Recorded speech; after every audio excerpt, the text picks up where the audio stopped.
ABA Chief Justice default judgment. Yes, sir. But a canon here on because ABA Ghana into you look like you say if you are a book house in this car. No, but you see, but after with that what happens? Yeah. A canon yes, on to me I can say Muntia says came out. You see, the point is, say a Kobasa court need decide say there is a prima facie case and say violation of the fundamental right and human right titi aswa. Na impo prima facie case no me establish ye no. Justice Poaman committee ne establish ye no. O me nya charges bia ntwero wom. Ana prima facie ne kra ya ansevu ne bi. Medical ka say ye wo principle bi a friend odi otaram patem rule.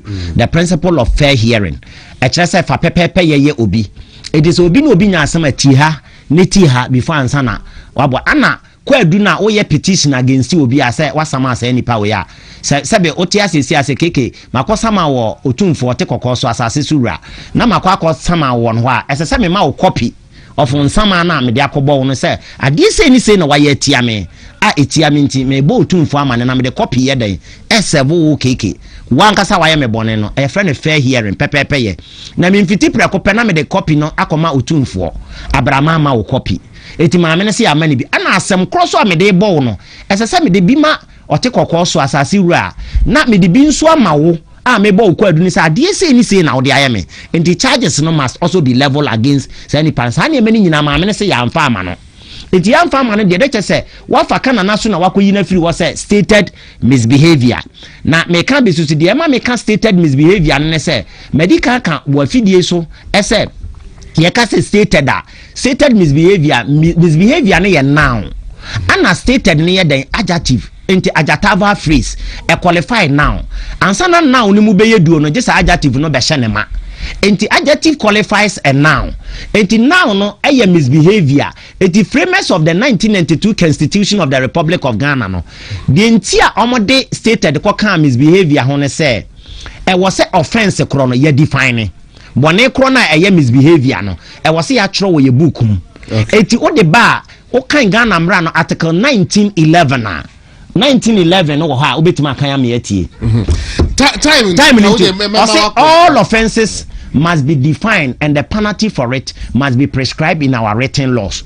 Into offense be ade bebo obi say ye misbehavior bi no e was say it must be defined e was say yatro no bukum and the penalty for it must be prescribed in our written laws e was say yatro wo bukum na asotwe e was say dem on yatro eti de ne de ana ye stated misbehavior na ya state e wo bukum ama me na ya e kire so aye bone na so aye bone no ne ba ene ne kunu atukwan a ehene fa ne atro Ghana medam ss menimi kunu tukwan a eye bone edi se enunti no mudi stated beka ho stated misbehavior nti o CSTT edi se me fa se court no ebua se maame no kwan a mo fa so man fa na nyina ne che se maame no no mo beka se still ya sovereign state inti you see kan dia o beka so see obetimi aka obetimi amfani sika ama no ba Ghana be fa ka de tense nyon kwa na ya aban ya obedi akwa awieye bisa matese president Mahama aka se de wo osi aye Ghana no be ye ne se aban bia honya akono biem se obeba ana se aban bi ntimi meje akonya no eno de eye democracy madam fu bi na consider democracy eye ka bi ma menka bi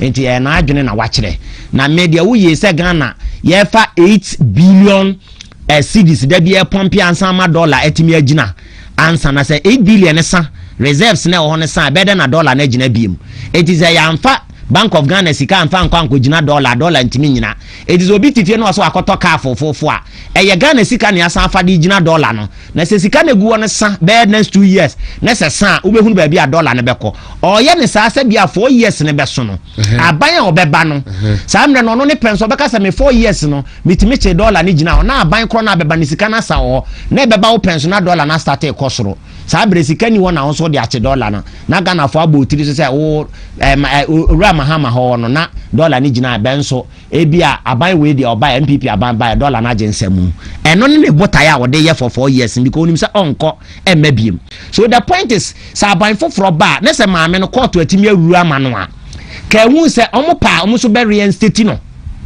because any clear provision was 1992 Constitution and one Ghana Bar Association versus Attorney General and also Article 146 na be remove it is a way Chief Justice bia and one also almost akwache dem no makocho say stated misbehavior no almost dey use so afiri ho no ma reinstate maame no so mo reinstate ne kura sika no mo so betua ama no na sika no mpo ye gitia na se wantua ye wa enforcement right a yetimi sa ko enforcement Ghana wa japade 5 Ghana shi enso wo ho ye wo kwan bebra ye fa so ebeti ebia na Ghana sika bi da ama no ne ombetima fa kwan so ama na lawyer fo akwa ama yama bankers na bank manager na bekire the reason why nti omuntimi use say scan mfentua maami tokuno eka Ghana japade se Ghana cars fire service for de ho Ghana forces de ho we de ho ministries no obi a won car obetima cheche cars ni nyina 5 attach wo mo e de ateneka no emra ma ne kwan sa eti de ade ne de obeye ne but emra the law is the law said the chief justice na kan emra no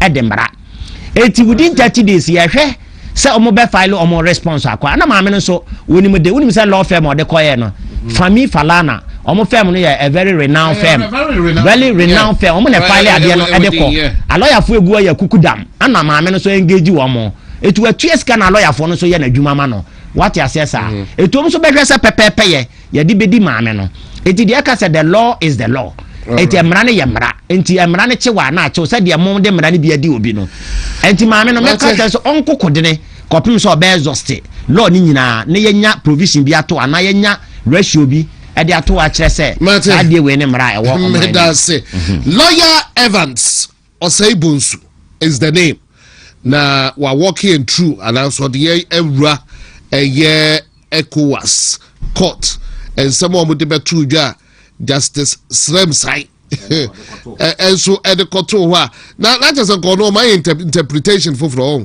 no lady and say o say that the court was say o my wini actually say maame na asem o de court na nim say yenye default judgment ntia o mo ne ade nyina court na bo maame na asem agu na say odi ka de court no Facebook it e betumi aka say deputy attorney general we try and try and say o say da wa pick maame ne de na baby kakra na yanye ho na ntum no ententem no na ode de akoto na say ode to ama na kata court ni decision ode kire say wa hunu say yetietia maame ne fa ahudie bi so nto mo 30 days omo fan fale manum asem propaganda ana tu moko challenge jurisdiction na court no buatia o say owotumi so watena so ade no wan fa meto say abuatia Ghana say court no so owotumi eno de wan fa meto o de ko yema what you say and okay said the law no emre bi mi hunu kuro bi mienu bi no mo ahensam asi ho na wo say ahensam no kwa ekọ ya na bo se efa ba ko bi elusu ana ode ntam na ode aba say hey ye kwa mfie na dwuma ya di we no pa na nso nso ne ye de no what you say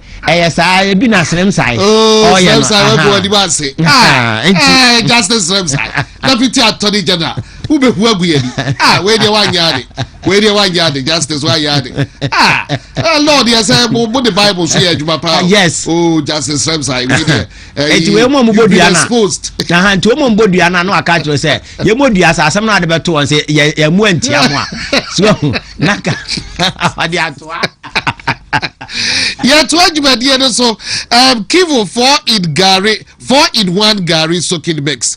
Kivo 4-in-1 Gary soaking mix. Pebi echira kwai na Kivo 4-in-1 Gary soaking mix. Ebeboa papa kona ko pebi echira kwai. Nkolei omo school in time bia no momo bedi dia you need Kivo 4-in-1 Gary soaking mix na wa pack na just hold dia share Robert now they are manning wo school na just or enjoy Kivo 4-in-1 Gary soaking mix send your package no etie no oh I don't know mudi ba kokra out mu say yes one me kama nkate wom milk wom creamy milk pa and sugar kakra so ewom to suit your taste into Kivo 4-in-1 Gary soaking wet mix no pebi na also dibi na fa bi mane uma ewo school gasto mixture mensoplax mixture prostaplax mixture gasto mixture stomach ulcer edru ebeboa papa say bia yem utumu say wo problem pa ewo yem stomach ulcer kona koto gasto mixture ebi na ebeboa papa so ena mensoplax mixture for menstrual pains menstrual disorders and also dia ebeboa papa prostaplax mixture memedru for a year prostate enlargement Johnson Tente we bema right after a year 35 years makancho say biada prostate won some the hard pa inti edro no the here no say be a gasto mixture and as a stomach ulcer no akope gasto mixture a menstrual mixture and no air for menstrual pains menstrual disorders we physical oba wo de no and a prostaplex mixture a prostate enlargement near who croniba the far prostate will be no akope prostaplex mixture from my truth so number is 0248 778899 0248 778899. Me for way FM na FM ko Jimmy enche. Hepasco herbal capsules. Hepasco herbal capsules. Mr. Kwaku pe bi achina kwan. Hwe Hepasco herbal capsules. Eye ne yakwasi broni frɛ no detoxification. Hepasco herbal capsules. Eye for detoxification. Eye natural herbal cleansing formula. It's bueno just a habaine just a dubrane niema and almost aye Hepasco herbal capsules.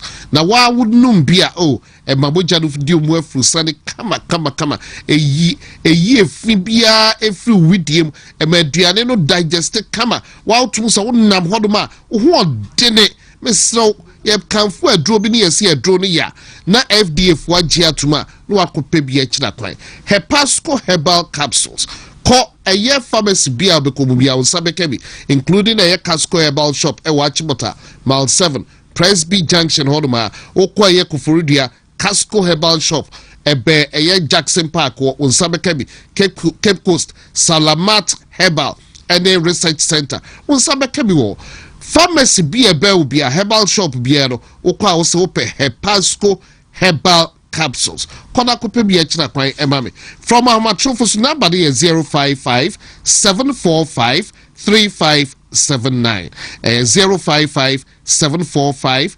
3579 and I'll be to be a friend 050 145 9255 Jimmy okay when you say over to you. Yes. Meaning say be our person ko kakra na say and other topical issues. Mention time no and budget time no any other matter. But girl I'm say nine most of what being so cooperation or more aqua back free mu ya.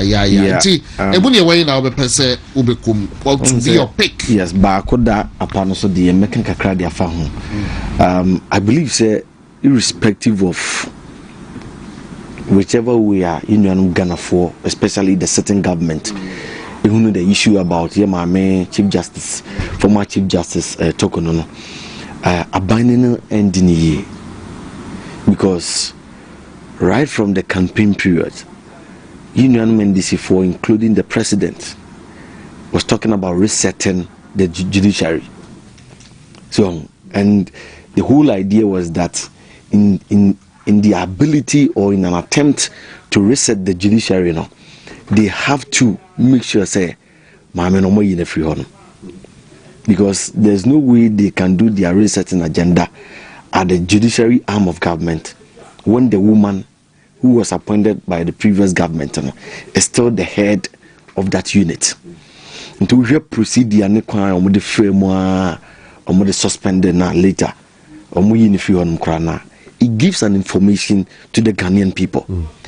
Tembia will raise concerns about the Omoya, and they will tell you that by law, mra and omudi ejuma. Okay, Mekai said 2012 election petition. Said you omo na omo law cran. Utifidi no na observe the proceedings and na cost court na. You realize that the NPP had the case. But on the tangent whereby NDC already, when you majority of the seats in parliament, Ubi or judge will take a decision. Everything I can say, the NDC never majority of seats in parliament, they are didn't for presidential and day and canon. We understood all these things. And now you are above Bonnie converting. You be saying question, you say we had the number of years or the ma at a year. One word the other, and you necessarily had to do it. Ebia bonena nipa na ye na yede na bakoto no but ono so protect no se ne be ya by the time need fan beba out no ebia no wodi onia asusu bi ma nipa baba be ha na dwen So with all these things put together, no, am I yet seeing you be brassy and the quanya and kofubi nam emraso is sinipa. One of the hearings be a normal person moye. The venue almost selected was the venue Mamino and no offer be na yaka DB. And the woman stated clearly, say, you walk court to be brave or no man can beat me a Kwaku Nkansah way. Why did you specifically choose this location? Just to remind me of the pain me huni panoye den will go through. So directly or indirectly, no person tell me say, "Ekwanya me offer you didn't fast at to be any a bibi chumono."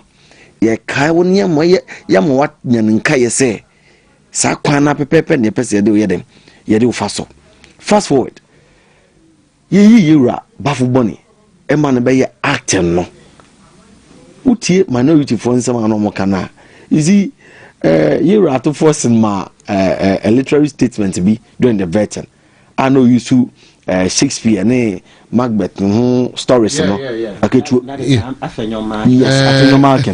but yes, to address you are Bafu Bonnie. As someone no can say, who now be acting Chief Justice. And some say, my many issue no, Shishimuni Nano.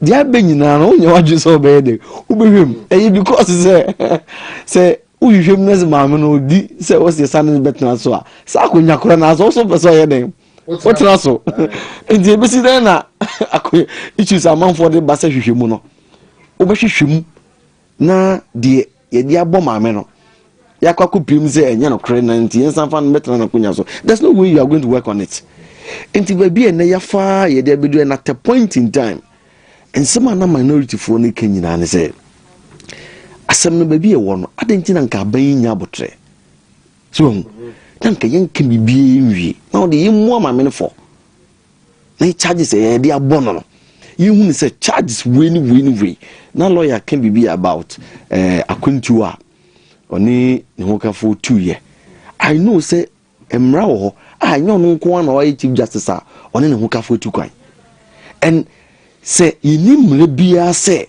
we chief justice a utumi no hu ka futu kwan a adentina wo tu kwan no the judicial service it provided support in the man na me count here say some rebia ni wodo ma nipa oye in charge of disbursing funds okay to support the woman and I say mama ni ye bibia ekwa mo fa so amode letter a request for funds no na nka rebia ni wodo sa it would have stopped nipa no in charge of disbursing the funds for funds so amode man o koye no use and dear kind of sad yeden or sad buy enye bibi e tired den e tasi say me go vacation who the one see the amame me call and me use sikenim 60 pesos me see 40 pesos in the man fa enye bibi me buy no 40 pesos in the masa dia bremo I don't they are not talking about that.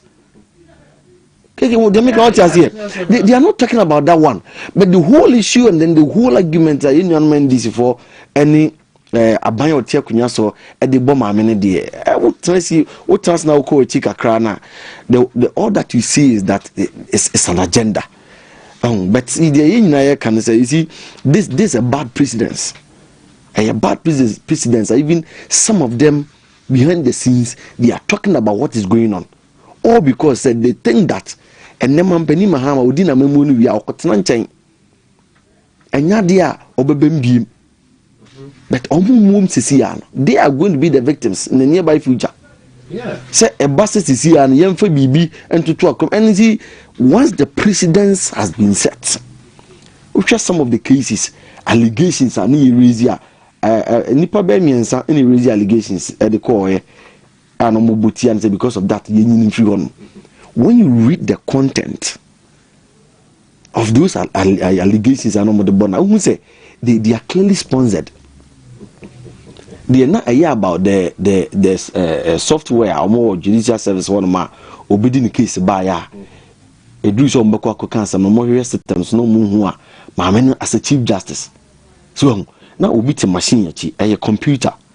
You see, when we introduce this management information systems court cases near the and say na church beam or record on the computer.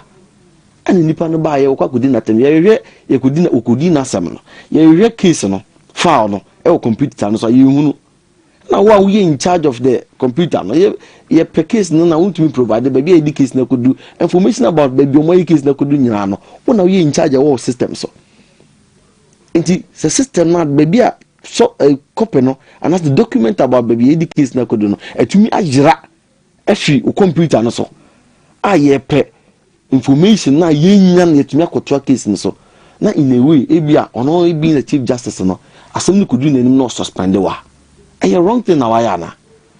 And these are some of the allegations at near level against the woman. And I believe say some of us you need law background to be here. But morally, what is some of the things at level against her? A so uncalled for. What ye now the quad dream more to moon say. That's just idea na justice for so far so good. Me who said the anger now in the for no solution one way or the other. They are being strategic. So because and now here the Union ECOWAS court for can say the current government of the day super such the ECOWAS courts and they say we have our systems here.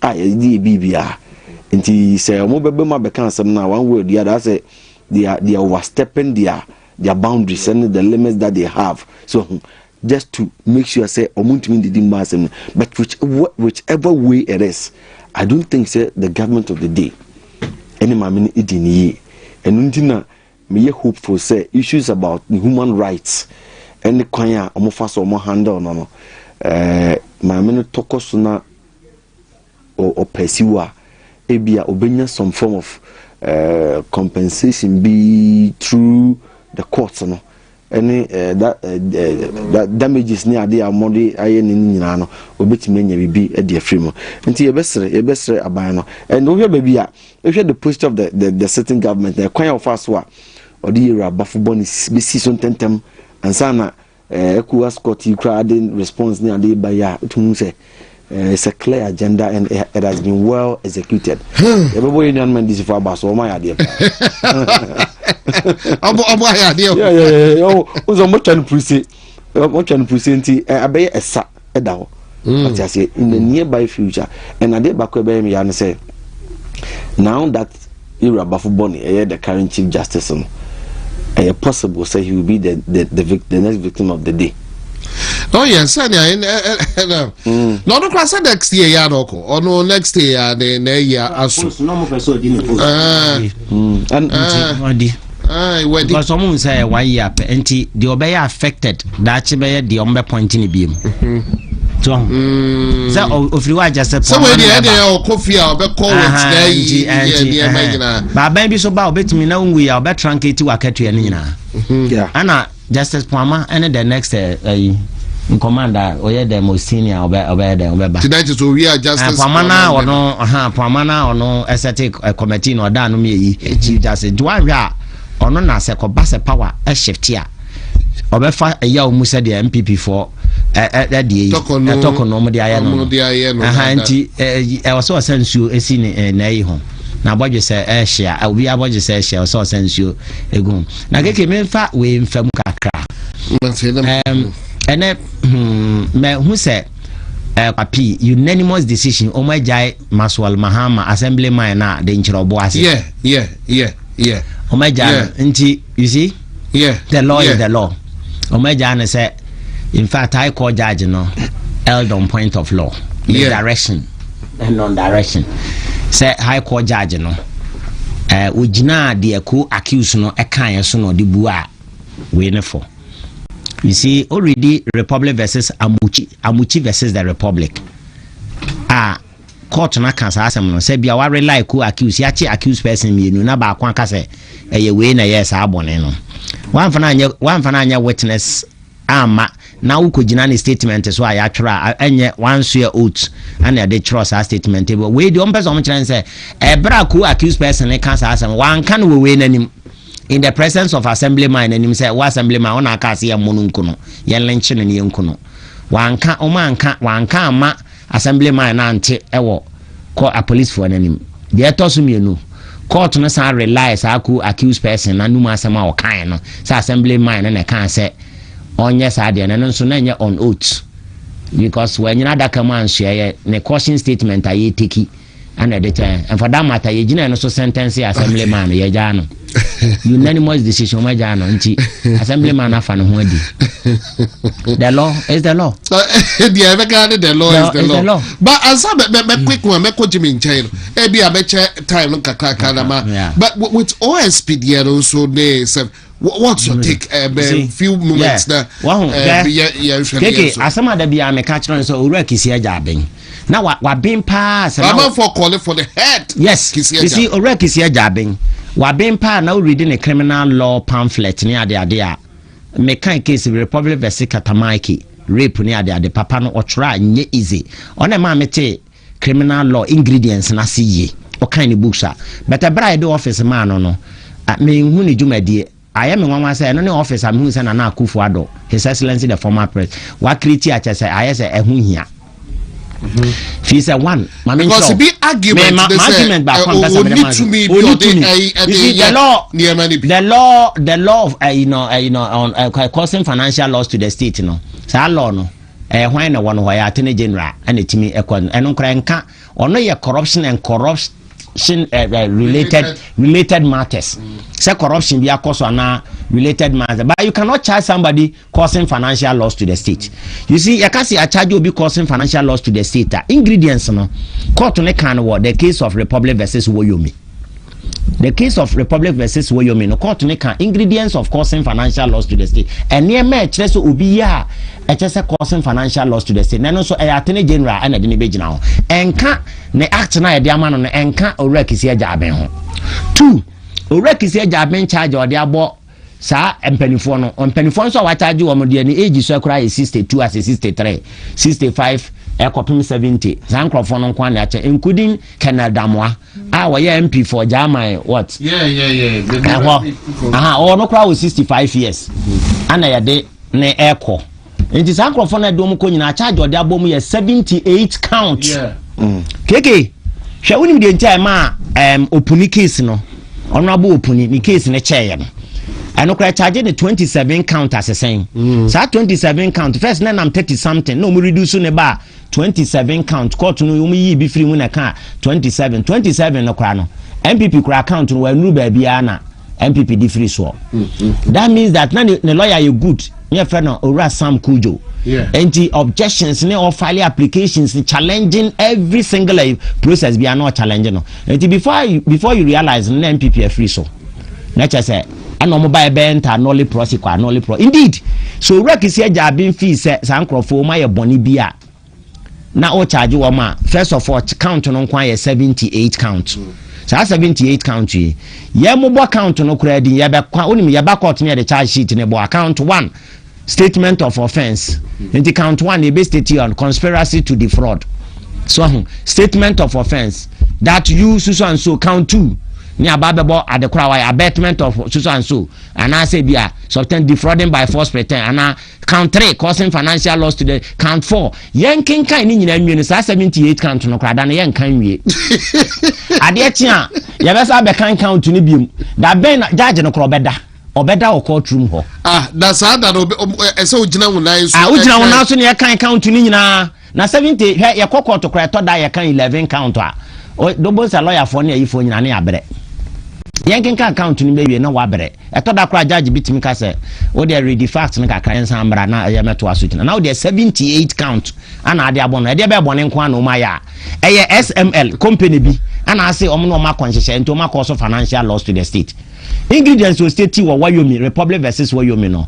Was there any financial loss? Financial loss be cause ana was that financial loss caused to Ghana? Ya causing it to Ghana na was it the negligent act of the accused person no and you may be a wanye ni ye na man no kwan indeed did Ghana lose any money Ghana lose sika bi ana senka accused person ya hwe yi anka sa de ne be koso ana sa ingredients na ye bebrebe just all satisfy ni nyina na wakofa 78 count ana de kobo no yankin kan charge sheet ni nkura nwie no na bosome ni enwie charge sheet ne kenkan na da bempo ne be fa baako me dealing with objection cross examination ya dance for no na NDC kura no so mu ye ma mu 10 years kura na 10 years na so and in the first place charge we na ye what does I mean who the way I mean sin no charge no enko ba bia ana de to so mienu charge ni mpo ba be kan a ono so wo Bidika kase bibia so many pana Miranda right. Accused person na suspect bia wo na man Miranda right. Miranda right na ye ka no e right given to the accused person constitution na de ama no. Na woni na hia na wobusa ne say charge ni wo declare nipa ne fugitive. Abrawan kwaji to me bia free court ho. Ana oforiata no honorable ye ebeka say the charge sheet na bono bon say ebeka say he's at large. It is a judgment correct and a judgment in absentia. Not as a court no be dinner some buano for now proceedings in absentia. Obey we na judgment no judgment in absentia. Ya judgment hunu kwa oni o man.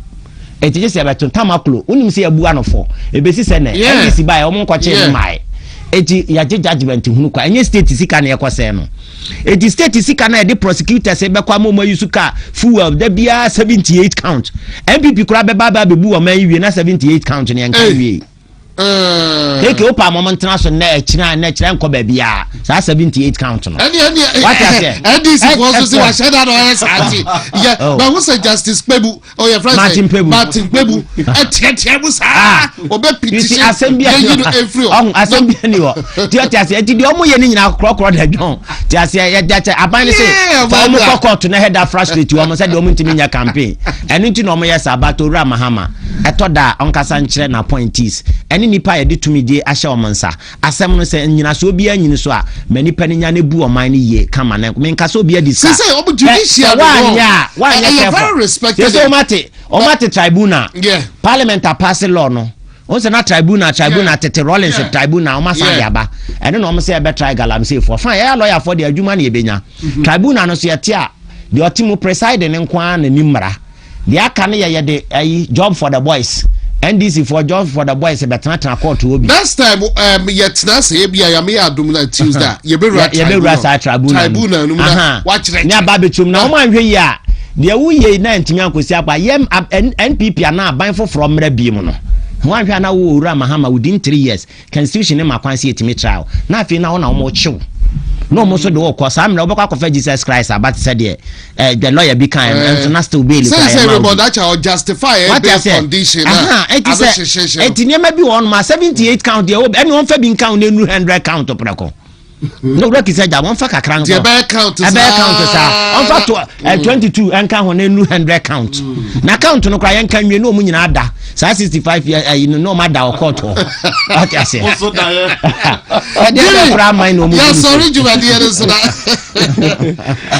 brother your take on that the obeka the actual ashafu nyina mame mbo lawyer baso I think say enanyumre omo mutie dwumadi ni nyina na omo tenema bebre ase unse sene okaye no yebesere mampani mahama eni na ba mu mpanifo so say tumi no unya ne sei na wanya careful a ebe wie chire no na asa kofa asem na dia yede na dia bro nti yebesere mo they should be measured in everything that they are doing they be amekase on OSP Jania OSP and nsema wakani yo nyina na just a way and a means to protect his job because he's an appointee of a Kufado and you have to show something Mkai was calculations show working what I say none about Bontin Bekan be say obey special prosecutor the more my Ghana no ama why here ni buburu so na ajume we shall say 2021 2022 2023 2024 25 muna yewe 25 year de kwa wiye enti se ampani ampaze adwuma ya mwa hia ni dia na wasa gabana kwa jai dada what you say I will say this na lawyer make reference to the issue say raise an allegations about somebody was a man a fair hearing no so can how the response our the man any allegations that has been leveled against him time Ira Martin Amidu a special prosecutor no it is oba bonten because say aban no man kwan man nyeden enye n'adwuma and it was specially on the condition say mampanin Akufo-Addo erase say it should be a buyer ne concerning a japadi no hono anka yema Ira can create an opportunity to have what a fair hearing on the allegations Ira Martinamidu I raise about the japadi no. And based upon that, Ira Martinamidu Jina so I can send me say Mampeni for the mother serpent of corruption just because say Mampeni for the CEO. If you raise an allegation, where is you? There's nothing in the paniswa. I intend no masam. Inti clearly no. Ira Martinamidu Magana 40 as say. Ibia Jumana Mayan.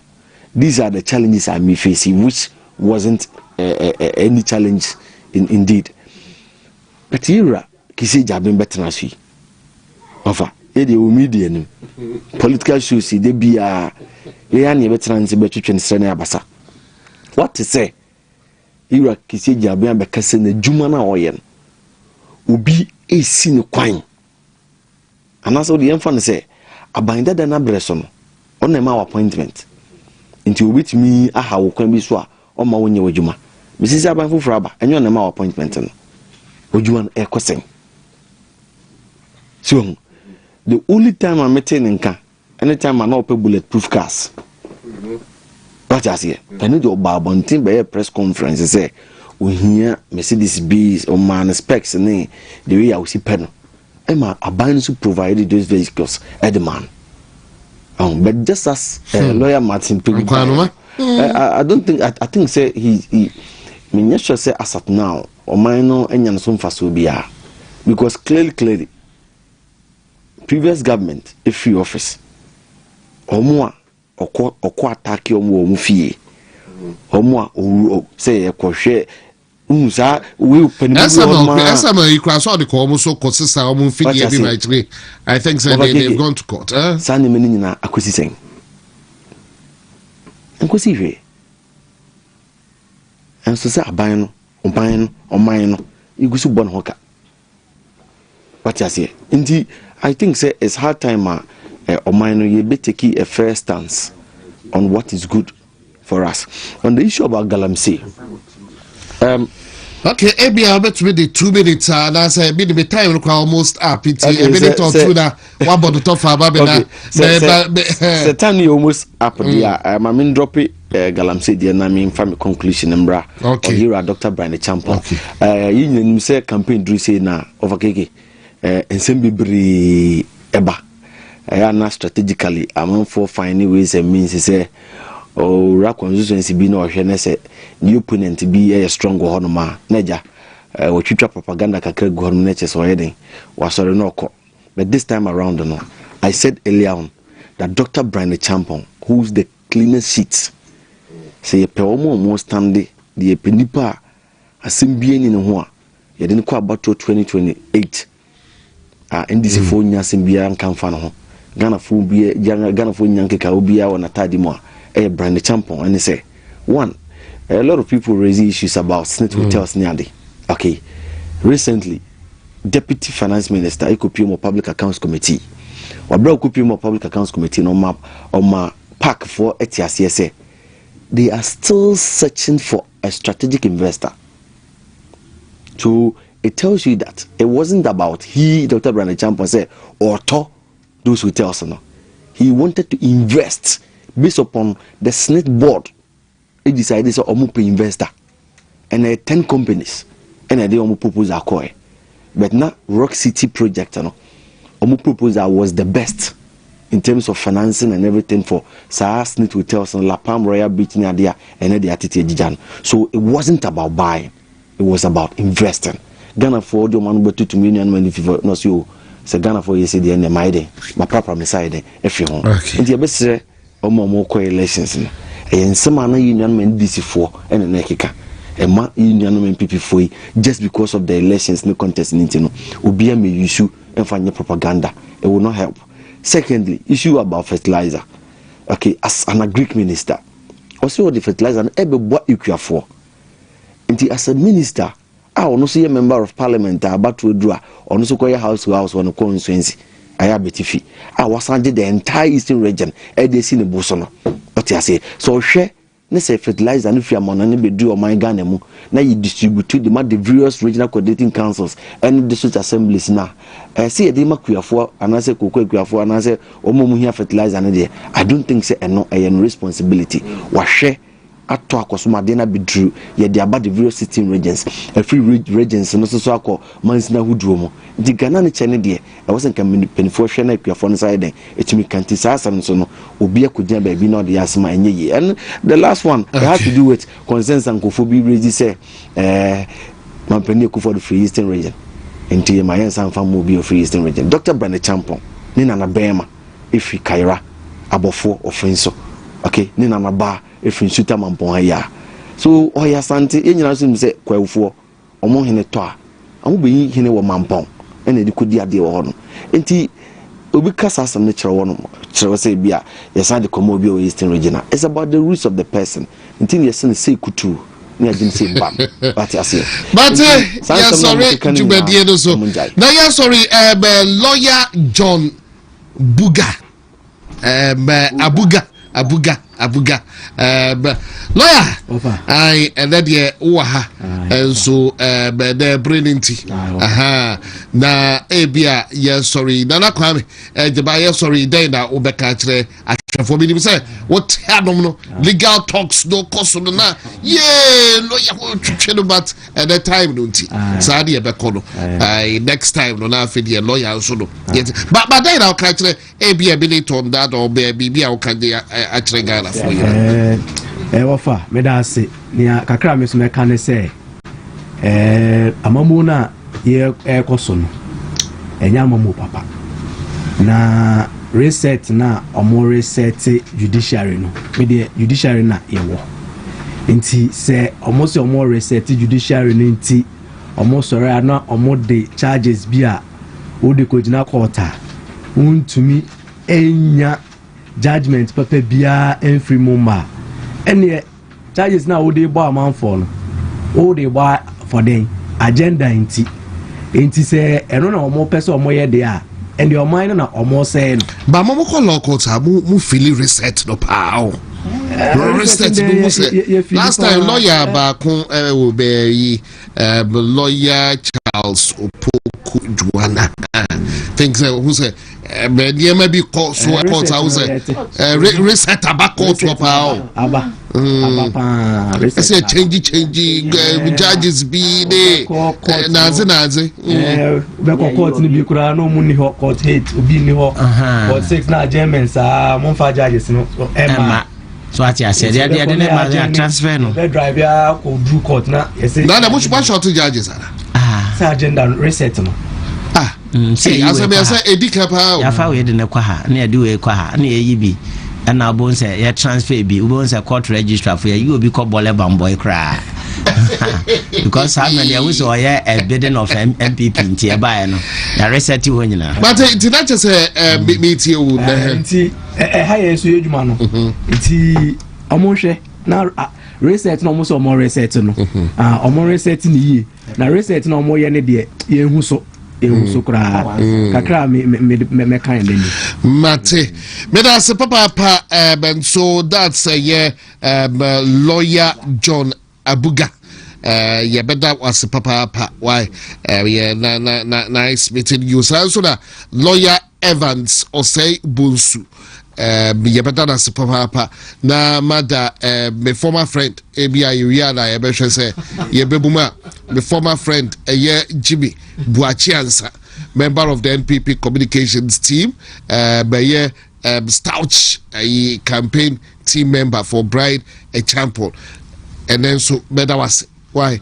eti yame enko bi biara ho meda production team ni nyina so asebidi e de Kwaku Kyeremanteng Nkansah keke edie yebesa